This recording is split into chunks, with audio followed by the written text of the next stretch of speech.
Вы будете точно просто в шоке. Во время крушения «Титаника» один мужчина выжил благодаря тому, что выпил 2 бутылки виски залпом перед тем, как прыгать в воду. Он смог пробыть в ледяной воде свыше 2 часов и при этом не замерзнуть. Как такое вообще возможно? В этом видео я расскажу вам самые удивительные, интересные и шокирующие факты о крушении «Титаника». А в конце ролика я расскажу одну из самых захватывающих историй о женщине, которая смогла пережить не только крушение этого лайнера, но и его братьев. Приятного просмотра! И первый же факт, о котором я хотел вам рассказать, на самом деле очень удивительный. Дело в том, что на «Титанике» было 3 класса пассажиров.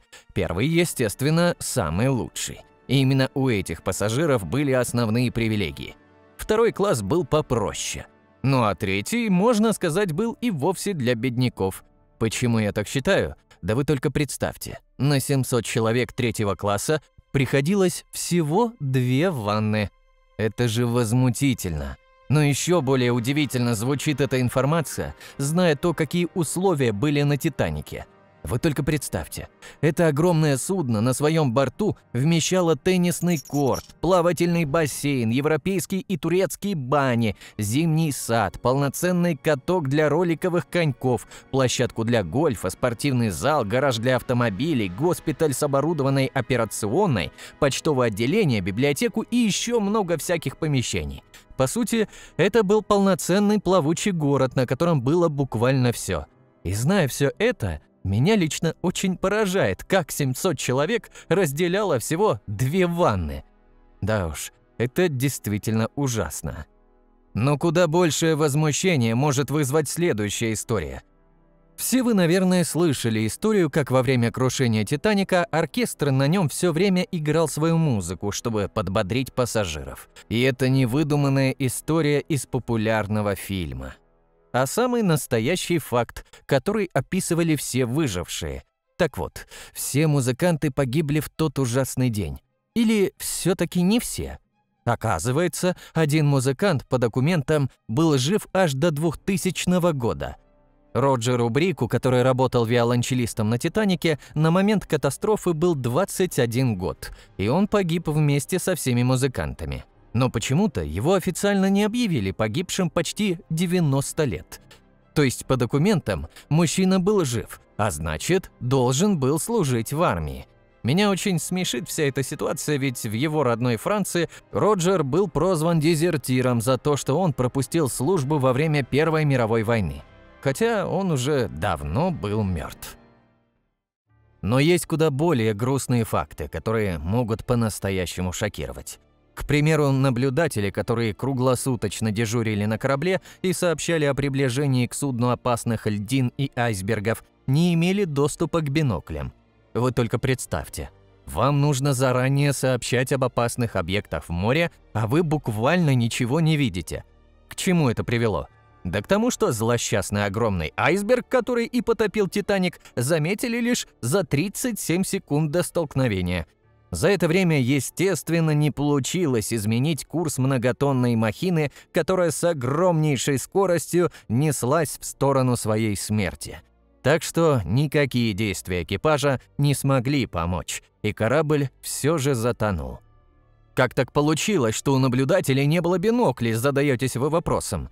Дело тут в том, что они были заперты в шкафу. Всего было 2 наблюдателя, одного из которых вызвали на работу в последний момент. Он должен был заменить другого человека, а тот, в свою очередь, просто забыл отдать ключ от шкафа. Вот эти злосчастные бинокли и пролежали запертыми. Кто знает, может, они действительно помогли бы уклониться от айсберга и спасти судно. Но сейчас этими биноклями могут воспользоваться лишь жители Атлантиды. Лично меня больше всего взбудоражил и разозлил не этот факт. Кто знает, может быть, катастрофы было и вовсе не избежать, но вполне можно было избежать такого большого числа жертв. Вы только представьте, во время крушения погибло 1517 человек из 2224 человек. Вы можете спросить меня, почему так много? Тут все дело в компании, которая готовила корабль к отправке. Пароходная фирма White Star Line уменьшила количество спасательных шлюпок с 48 до 16. Это распоряжение отдал лично директор и распорядитель компании Джозеф Брюс Исмей. Для чего? А все для пассажиров первого класса, которым мешали эти лодки. А еще именно Джозеф отдал приказ идти, что называется, на всех парусах. Опять же, все для комфорта пассажиров. Правда, этот факт также сыграл злую шутку с кораблем. Дело в том, что если бы скорость была ниже, то у команды хватило бы времени избежать серьезного столкновения с айсбергом. В общем, можно сказать, что я нашел одного из главных виновников трагедии. А как вы думаете, виноват ли Джозеф в крушении и в гибели такого огромного количества людей? Вы можете, например, поделиться своим мнением в комментариях, потому что я их регулярно читаю. Естественно, небольшое число спасательных шлюпок накладывало свои ограничения. Поначалу их загружали меньше, чем наполовину, опасаясь перегрузки. Хотя на испытаниях они выдерживали вес 70 мужчин.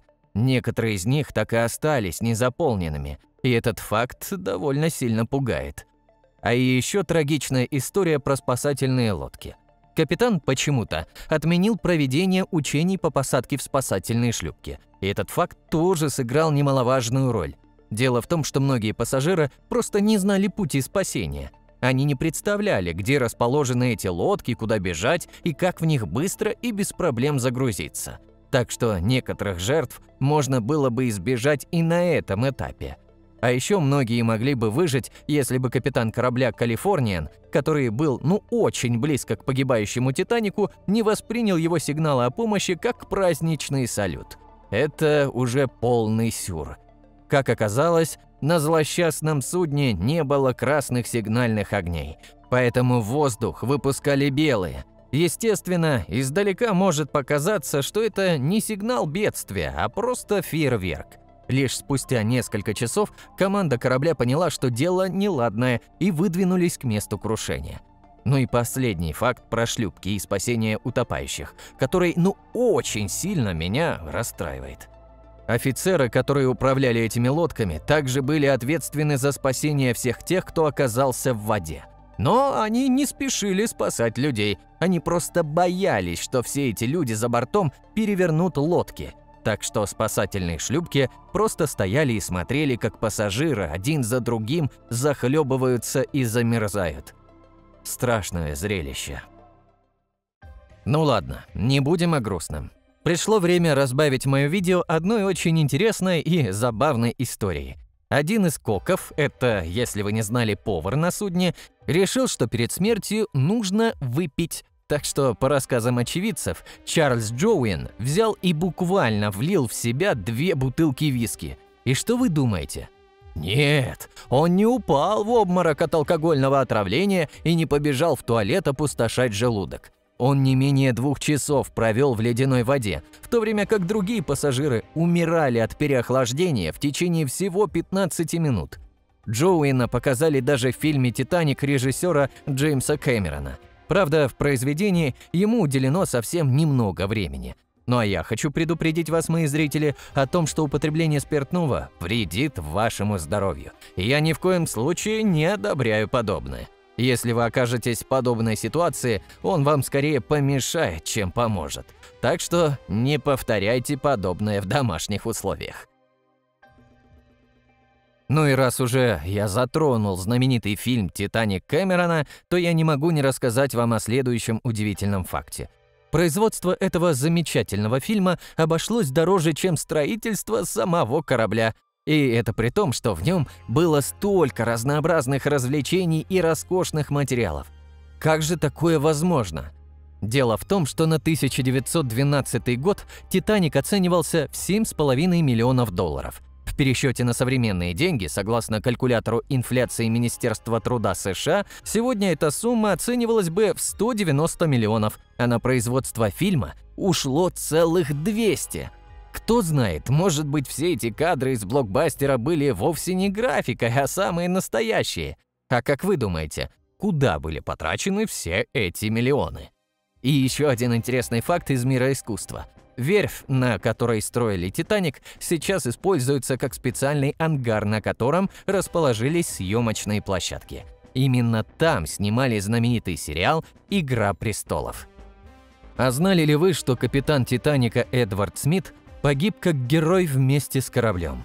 Да, это достойный поступок, ведь он вполне спокойно мог бы занять одно из мест на шлюпке, но он до конца руководил спасательной операцией. Лично мне грустно и обидно за этого замечательного человека. Дело в том, что Эдвард до своего последнего рейса уже 40 лет работал капитаном. Он многие годы управлял самыми разными судами. Естественно, за все это время он устал от своей работы, да и возраст уже давал о себе знать. Рейс на «Титанике», как я уже говорил, был последним для Смита. Во всех смыслах. Если бы корабль не потерпел крушение, капитан спокойно бы ушел на пенсию. Хотя, кто знает, может быть, на пенсию он и не хотел, поэтому и предпочел уйти вместе с кораблем на дно морское. В любом случае, мне обидно за такую грустную участь этого человека. Ах да, я забыл еще о некоторых фактах про «Титаник». Вот, например, вы знали, что он был изготовлен из лучшей по тем меркам стали? Тогда почему он так легко затонул? А тут в дело вступает просчет инженеров. Хоть они и использовали самый высококлассный металл, который был крайне прочным, они не учли факта, что при низкой температуре он становился очень хрупким. А как вы, наверное, знаете, вода в месте крушения «Титаника» была очень низкой температуры. Естественно, противостоять огромной глыбе льда, которая встретилась ему на пути, подобная сталь просто не могла. А еще, как все знают, корабль был с 4 возвышающимися трубами. Этот силуэт запомнился, как мне кажется, всем. Но знали ли вы, что одна из них, по сути, является муляжом? 4-ю трубу возвели лишь ради украшения. Предыдущие 3 выполняли роль дымоотвода, а это предназначалось для работы вентиляции. Но по факту для вентиляции она была не нужна. Хотя, как мне кажется, без нее «Титаник», скорее всего, выглядел бы нелепо. Естественно, при крушении пострадали не только люди и корабль, но и огромное количество дорогущего груза. Вы только представьте, сколько там было продуктов и алкоголя. Ведь на борту свыше 2000 человек, а всех их нужно кормить.